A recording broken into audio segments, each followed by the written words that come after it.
Related कुछ previous year question को देखे थे। तो हम लोग इस वीडियो में भी हम लोग उसी क्वेश्चन सीरीज को आगे बढ़ाते हुए कुछ और क्वेश्चन को डील करेंगे जो कि एग्जाम में आने की संभावना है।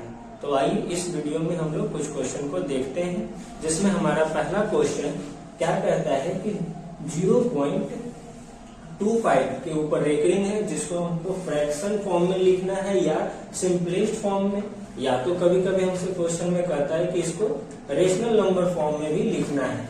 तो इस टाइप के क्वेश्चन को कैसे बनाते हैं? तो जब भी ऐसा क्वेश्चन आए तो हम सबसे पहले इसको x के बराबर मान लेते हैं कि ये x के बराबर है, x के बराबर है, ठीक है। और एक चीज और हम लोग क्या जानते हैं कि जिसपे रेकरिंग लगा है वो अनलिमिटेड रिपीट होता है, मतलब ये ऐसे रिपीट होते रहता है, ऐसे डैश डैश कर देते हैं कि ये रिपीट हो रहा है कोई नंबर। तो अब इसको इक्वेशन फर्स्ट मान लेते हैं, ठीक है। एक कॉन्सेप्ट क्या है कि डेसिमल की इधर जो 25 है जिसपे रेकरिंग लगा है उसको हमको लेफ्ट साइड में लाना है, ठीक है ना।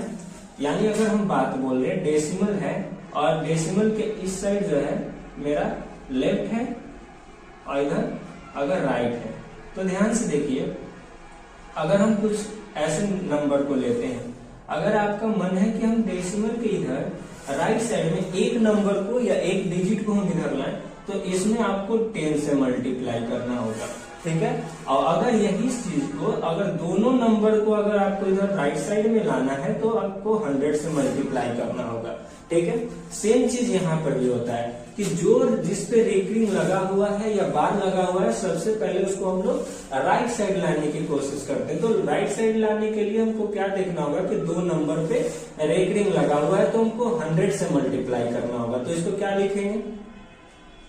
मल्टीप्लाइंग बोथ साइड्स बाय कितना से 2 है तो 100 से करना होगा, ठीक है।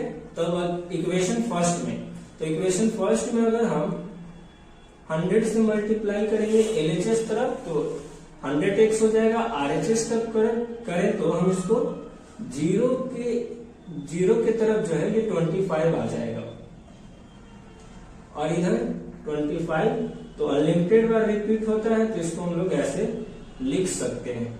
और जैसे ही जिसपे रेकरिंग लगा हुआ है वो हमारा राइट साइड आ जाता है, तो वहां से इस तरीके का जो मल्टीप्लाई करने वाला जो प्रोसेस है वो स्टॉप हो जाता है। अब यहां से हम लोग क्या करेंगे कि जो लास्ट वाला इक्वेशन है इसके जस्ट ऊपर वाले से माइनस कर देंगे, equation second minus equation first. तो क्या होगा, अगर 100x में से 1x चला जाएगा तो 99x हो जाएगा, ठीक है। अब यहाँ ध्यान से देखिए, यहाँ पे डेसिमल के लेफ्ट साइड में 25 ऐसे आते जा रहा है, इधर भी 20, तो सेम चीज घटकर तो 0 ही आता है। अब डेसिमल के राइट साइड देखते हैं और इधर डेसिमल के राइट साइड 25 में से अगर 0 जाएगा तो 25 ही होगा, और x का अगर वैल्यू यहाँ से हमसे निकालना है तो हम कहेंगे 25। अब इधर डेसिमल के बाद 0 तो उसको लिखने का कोई फायदा होता नहीं है, तो इसको हम इधर मल्टीप्लाई में इधर डिवाइड लाके छोड़ देंगे और ये हमारा फ्रैक्शन यानी सिंपलेस्ट फॉर्म में हो गया या तो रेशनल फॉर्म में हो गया। इस टाइप के क्वेश्चन को हम लोग इसी तरीके से देखते हैं। आइए हम लोग अब इस क्वेश्चन को भी देखते हैं कि इस टाइप के क्वेश्चन को कैसे बनाते हैं। हमसे क्या इस क्वेश्चन में बोला है कि किसी भी दो नंबर का जो एलसीएम है वो 14 टाइम्स ज्यादा है किसी के वही दो नंबर के एचसीएफ से। मतलब कि कोई दो नंबर का जो एलसीएम है 14 टाइम्स ज्यादा है किससे? एचसीएफ से, ठीक है। और साथ ही साथ बोला है कि एलसीएम और एचसीएफ का जो सम है वो 600 है। उसमें एक और बात क्या हमको दे रखा है कि जो एक नंबर है, दो नंबर में से एक नंबर हमारा दे रखा है तो अदर नंबर हमसे पूछा है, ठीक है। यानी हम यहाँ पर क्या कह सकते हैं, तो पहले इस रिलेशन को हम लोग समझने की कोशिश करते हैं कि अगर ये 14 टाइम्स ज्यादा है एलसीएम किससे? एचसीएफ से, तो हम सबसे पहले एचसीएफ हम मान लेते हैं let HCF is equal to x। अब इसी का 14 टाइम्स हमारा एलसीएम हो जाएगा। एलसीएम जो है HCF का 14 टाइम्स है, तो इसको 14x लिख लेंगे। ठीक है, अब हमको क्वेश्चन में बोला sum of LCM and HCF is equal to 600, और हम लोग क्वेश्चन यहाँ देख चुके हैं x प्लस 14x, ये हमारा दे चुका है LCM और HCF। ठीक है, तो हम इसको जोड़ लेते हैं और ये हमारा जो है 600 के बराबर है। तो हम यहाँ कह सकते हैं इसको अगर हम जोड़े तो 15x और यहाँ पर 600 के बराबर। अगर हम x का वैल्यू निकाले तो इसको काटना होगा, 4 टाइम्स में 40 आ जाएगा। ठीक है, यानी x इज इक्वल टू मेरा कितना आ गया 40, यानी मेरा HCF जो है कितने के बराबर आ गया 40 के, और LCM जो है हम x के जगह 40 रख देते हैं, और अगर इसको हम करें मल्टीप्लाई 560 आ जाएगा। ठीक है, अब हम लोग जानते हैं एक बात क्या, वी नो दैट, हम लोग क्या जानते हैं कि प्रोडक्ट ऑफ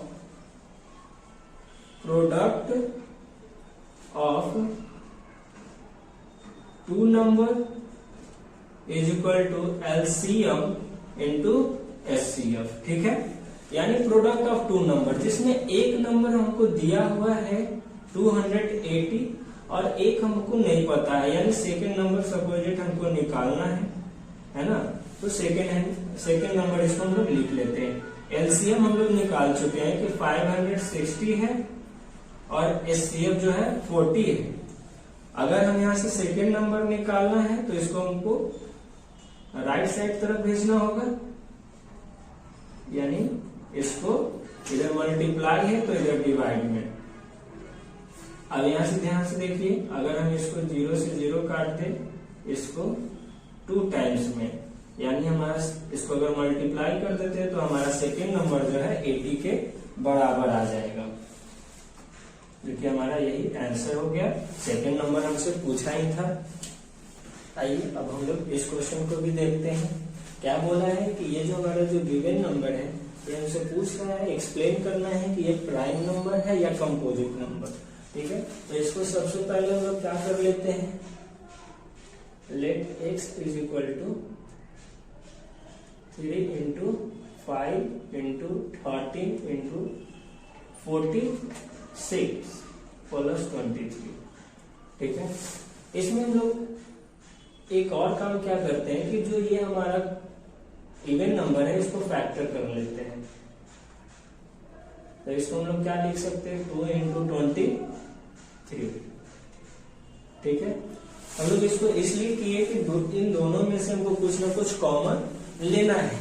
अब यहां से हम लोग क्या कह सकते हैं कि ये जो मल्टीप्लाई वाला है टर्म इसमें से, और ये प्लस के बाद जो इधर 23 है इसमें से हम लोग क्या कॉमन ले सकते हैं, तो 23 इसमें से हम लोग क्या ले सकते हैं 23, तो क्या बचेगा 3 इंटू 5 इंटू 13 इंटू 2।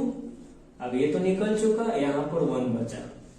ठीक है, अब यहाँ ध्यान से देखिए, जब आप इसको सॉल्व कीजिएगा, जब इसको आप सॉल्व कीजिएगा तो यहाँ पर आ जाएगा 391। अब इसको हम लोग क्या करते हैं, इसको हम लोग फैक्टर करते हैं, तो इसको 23 इंटू 17 लिखना होगा। ठीक है ना। अब इसमें हम लोग क्या देख रहे हैं कि यहाँ 23 2 टाइम्स है, तो इसको हम लोग पावर फॉर्म में लिख लेते हैं और ये जैसे है वैसे उतार लेते हैं।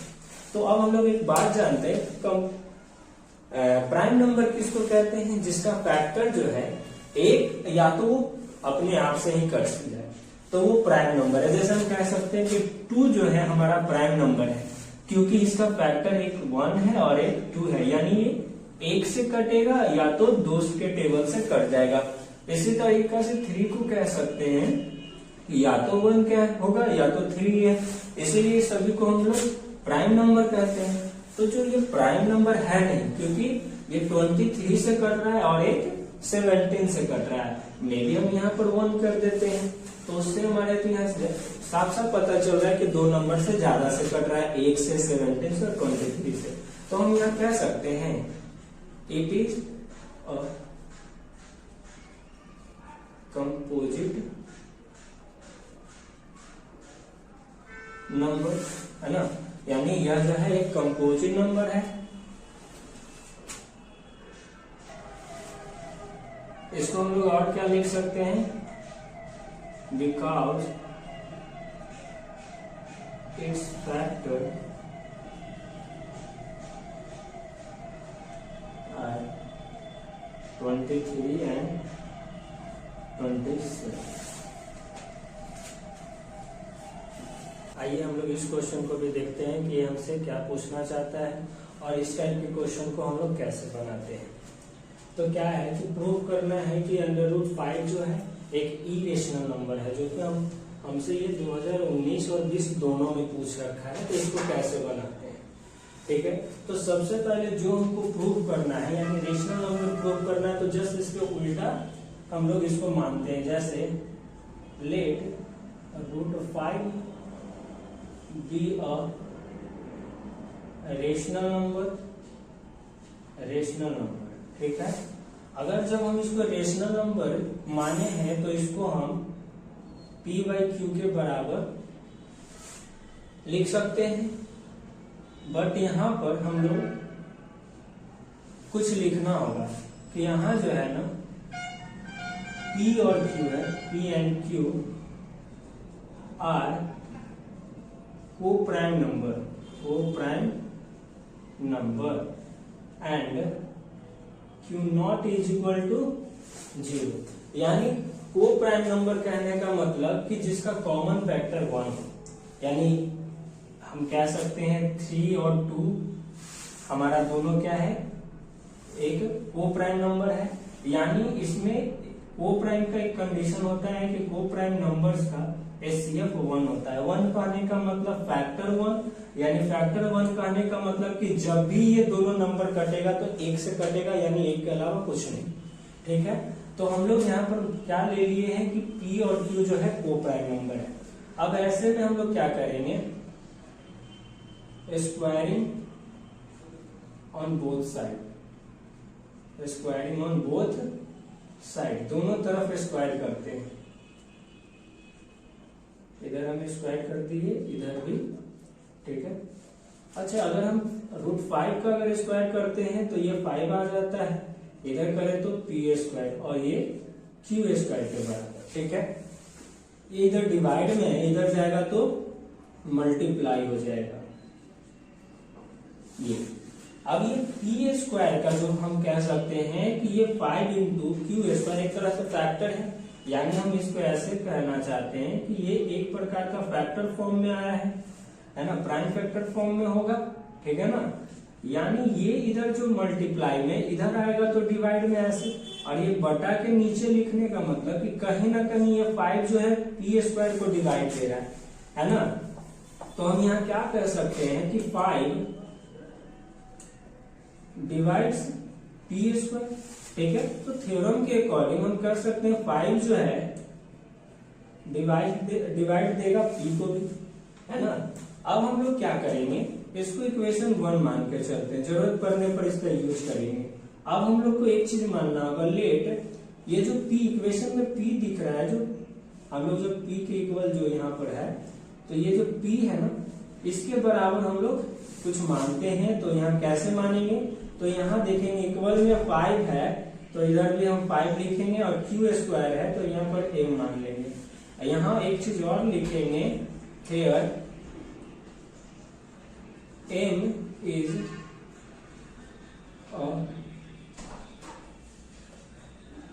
एनी इंटीजर कर देते हैं, एनी इंटीजर, ठीक है। यानी m यहाँ पर कोई एक इंटीजर है।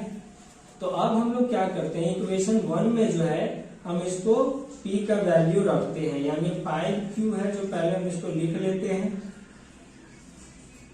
5q² बराबर p का स्क्वायर जो है। अब p के जगह पर हम 5m रख देंगे, 5m और स्क्वायर है तो स्क्वायर 5q² स्क्वायर बराबर 25 m स्क्वायर हो जाएगा, क्योंकि 5 का स्क्वायर बोला है। इसी तरीके से आगे हम लोग सॉल्व करेंगे। यहाँ हम 5 से जो है इसको अगर काटते हैं तो 5 5 जा 25 होता है, यानी हम क्यू स्क्वायर को 5m स्क्वायर लिख सकते हैं।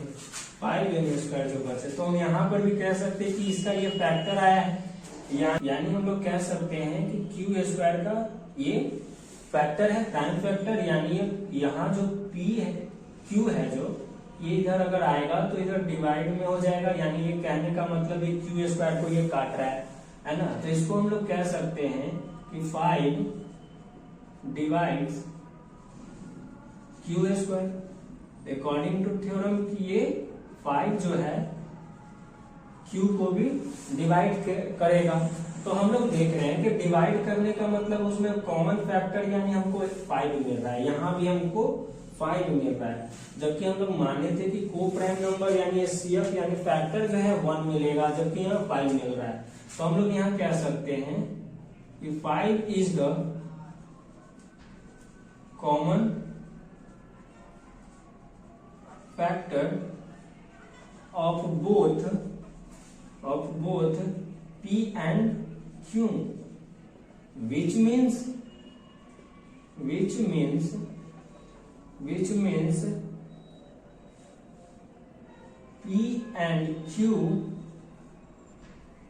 P and Q are not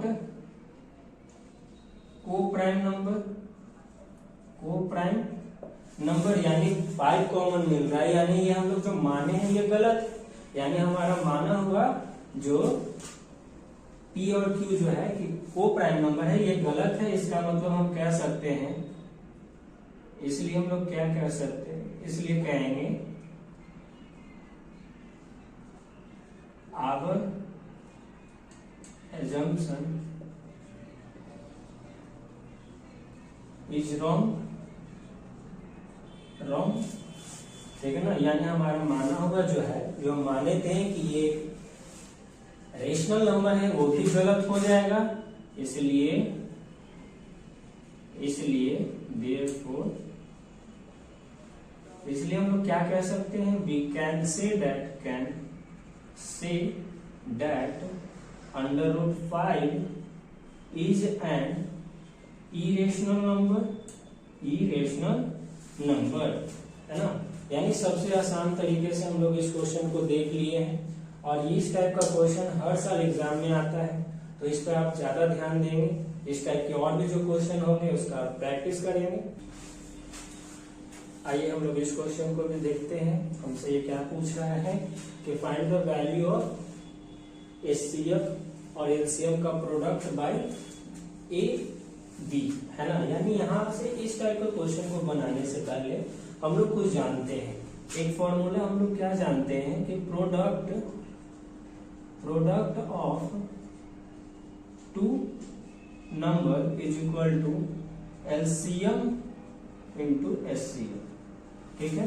अब वो जो दो नंबर का प्रोडक्ट है उसमें मानते हैं कि एक जो नंबर ए है और एक बी है। प्रोडक्ट बोला तो मल्टीप्लाई फॉर्म में हम लोग लिख सकते हैं, और एलसीएम तो किसका एलसीएम, जो वो दो नंबर है उन्हीं लोग का एलसीएम, और एचसीएफ बोला तो ये जो दो नंबर है इसी का एचसीएफ हम लोग लेते हैं। यानी कहते हैं कि जो दो नंबर का प्रोडक्ट होता है एलसीएम एचसीएफ के बराबर होता है। यानी हम एक तरह से कह सकते हैं कि अगर ये 1 है तो इधर इक्वल में ये भी अगर सॉल्व करते हैं तो 1 आता है, अगर ये x है तो ये भी x आएगा। यानी ये हमारा कॉन्सेप्ट क्या कहता है कि product of two number is equal to LCM into HCF. तो ध्यान से देखिए एचसीएफ ए और बी का, एलसीएम ए और बी का, यानी इसी नंबर का एचसीएफ इसी नंबर का एलसीएफ, ठीक है।